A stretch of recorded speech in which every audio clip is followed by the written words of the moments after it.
Do understand that I don't believe everybody. Right. Like the accusations are way too fast, and it's wow. Like it's like I'm like, no, we discussed that. You freeze. You're in shock. I mean, children aren't supposed to handle that sort of stuff. There are other people within Diddy's operation who we can point to as playing a major role as, hey, this is how it works, pure and simple. And this is why I got into it, and this is why I have power. This is how it works, and you have to understand that. That does not carry the day. Tom Hanks and Jaraz are trying to flee America after the FBI just announced their first arrest in the Diddy case. 50 Cent is exposing everyone that was involved in the abuse, and you are not going to believe what the victims just revealed. Stay with us as we take a peek behind the inner workings of one of the worst abuse rings in Hollywood and explore how 50 Cent just exposed Tom Hanks for covering up for Diddy. The idea that there are sexual predators in power, not just in Hollywood, I think all across any place there's a boss with underlings in any corporation or any industry, you have a type of sexual politics that goes on that can slide in between appropriate ethics and decorum to, inappropriate behavior to the point of harassment and sexual predatory behavior. Well, I mean, I think people understand that, but the larger question is there a culture of complicity in Hollywood where women are afraid to speak up because they'll be blacklisted, men are afraid to speak up because either they're out of the same fear or they just think, well, this is the way the system works. I think there are people that say, hey, this is how it works, pure and simple. And this is why I got into it, and this is why I have power. This is how it works, and you have to understand that. That does not carry the day. Complicity is also it's complicity. The people who know, well, look, this is how we do business, and that's what it's got to be done. I'm sorry it's like that. So beware. That's also present, without a doubt, but it does not carry the day. There's also people that were afraid to speak out, who were victims, that did not go forward, that signed negotiated settlement deals of which a non-disclosure agreement was part and parcel to it. That also does not carry the day. 50 Cent is the only A-list celebrity that has been against Diddy from the start. While everyone else was working with Diddy and only now have started to distance themselves from the disgraced producer, 50 Cent was consistently speaking out ever since the 90s. Everyone in Hollywood knew what was happening, but all they ever did was cover up the crimes. Aaron Carter, Justin Bieber, Usher, and more are just a few of the names that were harmed as children, and despite there being clear signs of abuse, no one tried to save them. Right, change is right there. In the relationships, when you start doing things that, or trying to recreate another version of it, it's not like everybody can do it. You know, Jay produced a few things and it was awfully quiet. Before present day, okay? Because we don't have to get into what's going on right now. But you and Puff haven't liked each other business-wise for a long time. Oh, that's why. It's only business. It was really, away from that, I explained why I didn't hang out with him, right? Because it's a little fluffy stuff going on. It's not your scene. It's not my style. Not your scene. They hug you from the front and the back at the same time. It's not your thing. It's not my thing, bro. No, you're not you're not a hug front and back. At the same time. Do understand that I don't believe everybody. Right. Like the accusations are way too fast, and it's wow. Like it's like I'm like, no, we discussed that too. Yo, you know they got a hotline. You heard about the hotline? Yeah. You think 50 doesn't know about the hotline? Bugsby. His name is Bugsby. Yeah. Yeah, it's Bugsby. He was the Sean Watt, the one who out of Houston. But what was the original annoyance between? It was just like, well, when you start to get the momentum, he's like, yo, young guy, we gotta hang out. Yo, when we going, you know. So you felt like he was trying to dim your light early in your career? It wasn't that. It was really I got uncomfortable with him because the way he was acting to try and get me to hang out with him was like, yo, I'll take you shopping. Like, and I'm like, what you mean? Like, that's something you say to a woman you're attracted to, maybe. Right. Just what I'm saying. So you felt like he was trying to play you like you didn't have your own money, you didn't have your own shit. Yeah, it was weird because I'm not only do I not go shopping like that, but he knew Misa was getting clothes for me, like was a stylist for me at points. Right. So why are you asking me to go shopping? You're asking me. It's just weird, bro. Like, and now you start to see a lot of the weird stuff that was there. It looks like it all lines up, don't it? It was not in the closet. It was in front of you, and you wasn't seeing it because you see the beards, or you see the girls. So you didn't look at them the way it actually is to it. Child actors spoke out for years about what was happening, but no one took them seriously. This is because some of the biggest names in the industry were facilitating the abuse. Diddy was friends with all the producers and executives and even had direct ties to US presidents. Do you really think it's a coincidence that Diddy was handed the key to New York just a few weeks before the raid at his mansion? No. Did the Federal Bureau of Investigation in Miami do it? No, they didn't. Did California do it? No, they did not. The Southern District of New York, they took it upon themselves and put on that raid and everything based on the information they found in Cassie lawsuit and the information they found in Little Rod lawsuit. But all this is bigger than Diddy. It's bigger than Diddy, bro. Because you know who else they was doing investigation on during that whole time period? It was the mayor and the politicians in New York City. They turned around and give him the key to the city. All the mayor people that he brought on here in New York City are all resigning. They all resigning. People ain't gonna tie this together, but if you look at it, you have to say,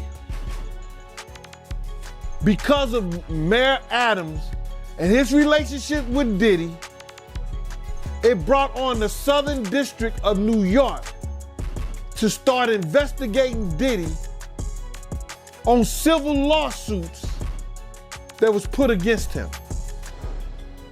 Because the feds is going after all these politicians in New York City.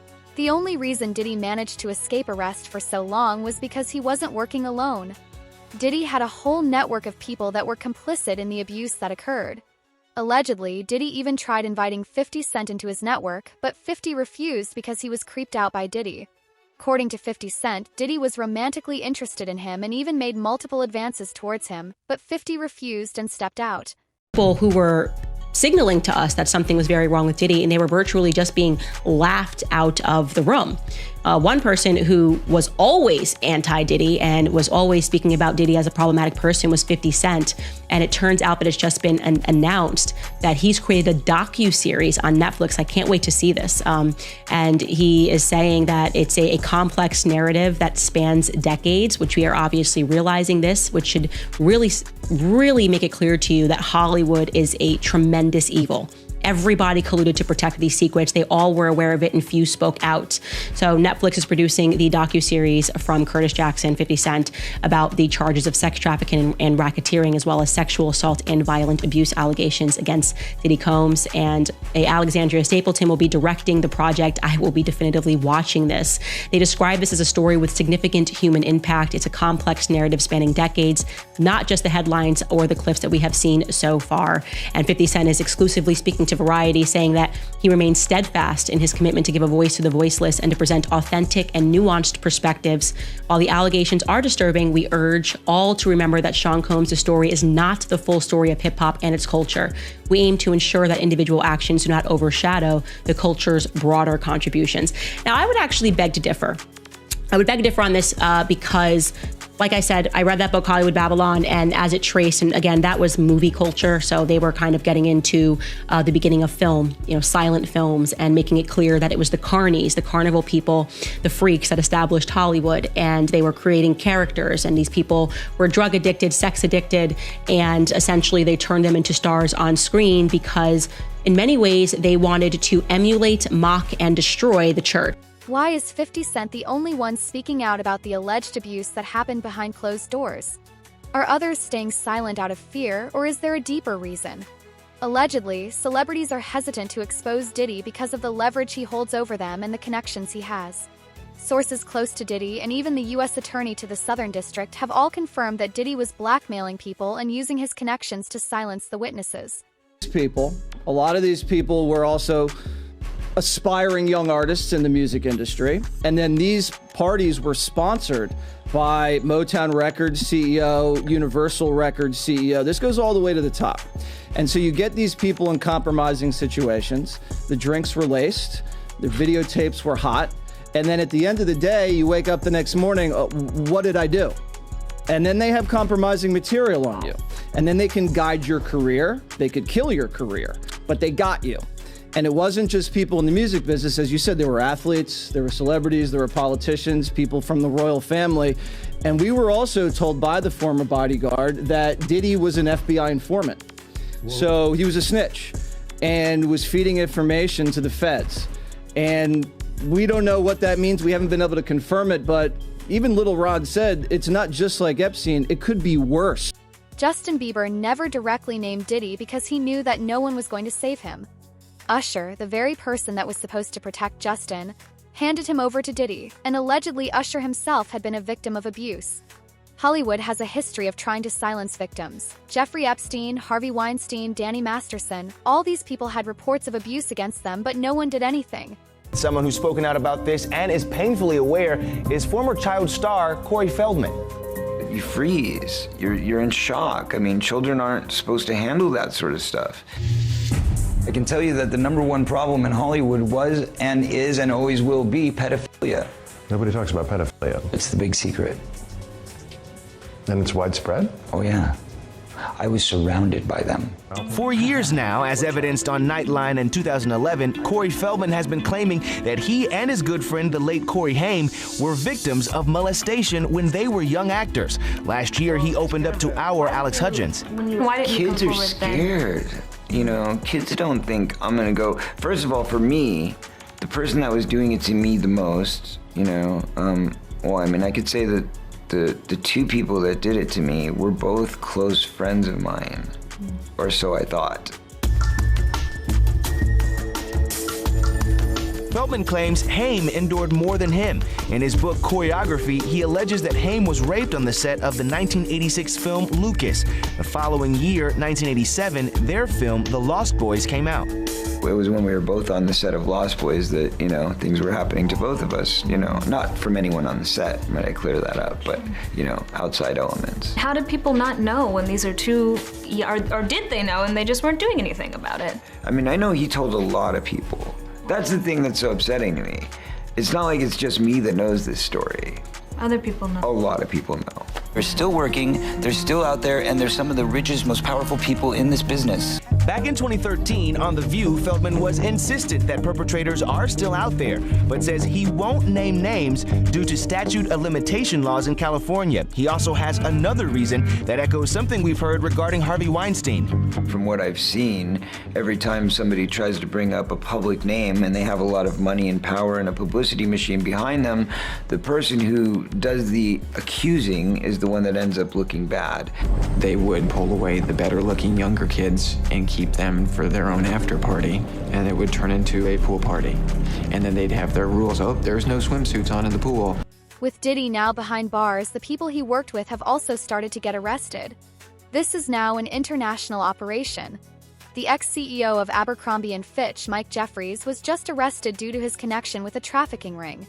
Victims would be pressured into saying yes and would often be drugged. Every story that comes out is more horrifying than the last. The former boss of the fashion giant Abercrombie & Fitch and his British partner have been arrested on charges of running a prostitution and international sex trafficking business following a 2-year-long BBC investigation. The FBI began looking into the claims that Mike Jeffries and his partner Matthew Smith sexually exploited and abused men at events they hosted in their New York residences and hotels around the world. Lawyers for both men and a third man who's been arrested have previously denied any wrongdoing. They'll appear in court on Friday.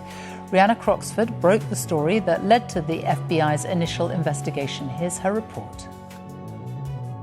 Mike Jeffries, the mogul behind a global fashion brand. His vision made billions for Abercrombie & Fitch. He's now... Evidence gathered by the BBC found there was a highly organised operation involving this middleman, James Jacobson, now also arrested. In the past few months, I could face life in prison. Diddy's downfall started after Cassie's lawsuit in November of 2023.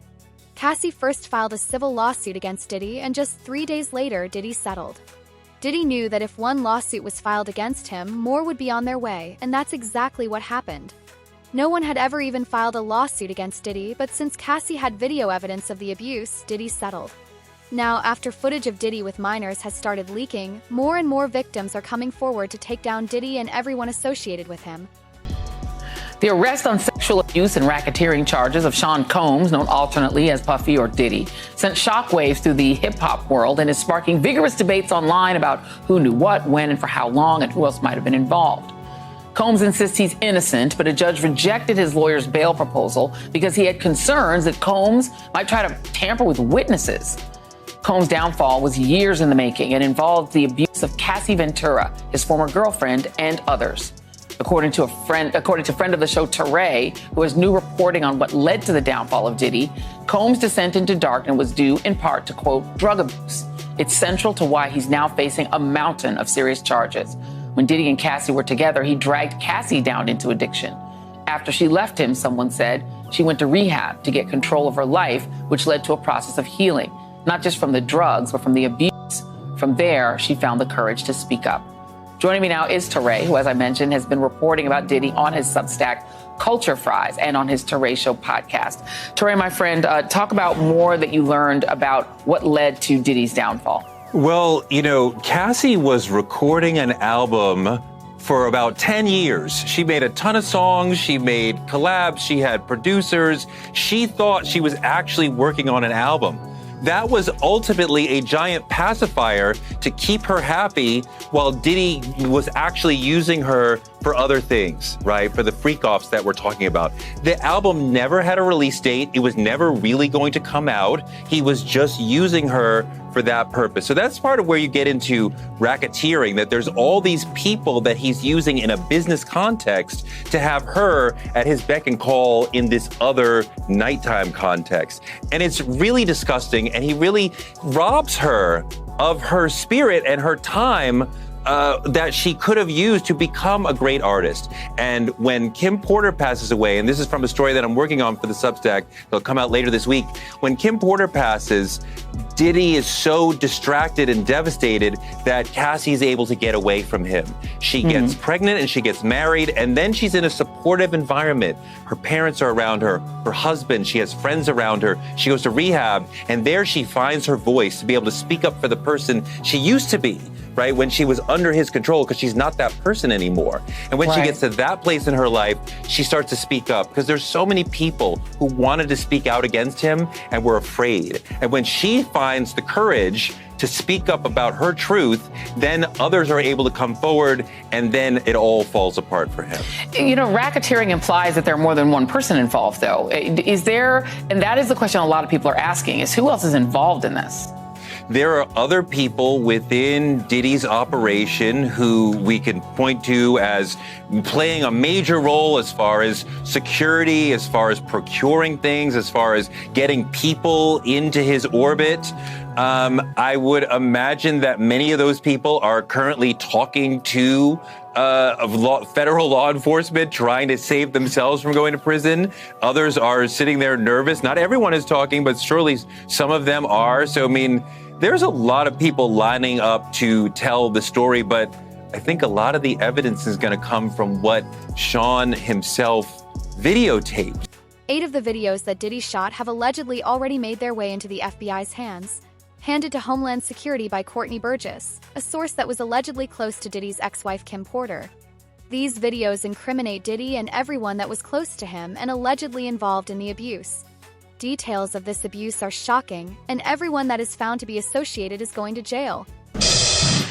And those statements include descriptions of what the witness says he saw on those tapes. So I asked him about that, and he answered what he could, given the limitations imposed on him after testifying before the grand jury. Out of those 8 videos, 8 celebrities, 6 men and 2 women, how many of those 8 celebrities were close to being underage or potentially underage? 2 males. 2 males. And of those 8 celebrities, how many of them were intoxicated or under the influence of drugs? This is going to be all speculation. I just want to preface it by he wouldn't know if they were. Right. Sure. Appeared to Let be. me rephrase right. it. Based on, yes. Understand. Out of the 8 celebrities who were recorded having intimate relations with Sean Combs, how many of them appeared to be either inebriated or intoxicated or under the influence? All of them. All of them. Out of those 8, how many appear to be potentially victimized? How many might have been victimizing? I think all, to be honest, all. Were victims They or victims. were perpetrating? Victims. They were all 8 were victimized. Yeah, meaning victim. this was happening to them and they were inebriated. Right. Not knowing, I guess, how much proof it was in it, but they was doing. One of Diddy's victims has even started speaking out publicly. Thea Graves filed a federal lawsuit against Sean Diddy Combs and his former bodyguard Joseph Sherman on September 24, 2024, alleging that they drugged and assaulted her in 2001 at Bad Boy Records studio in New York City. According to the lawsuit, Diddy and Sherman gave Graves a drink that caused her to lose consciousness. When Graves woke up, both Diddy and her bodyguard were present,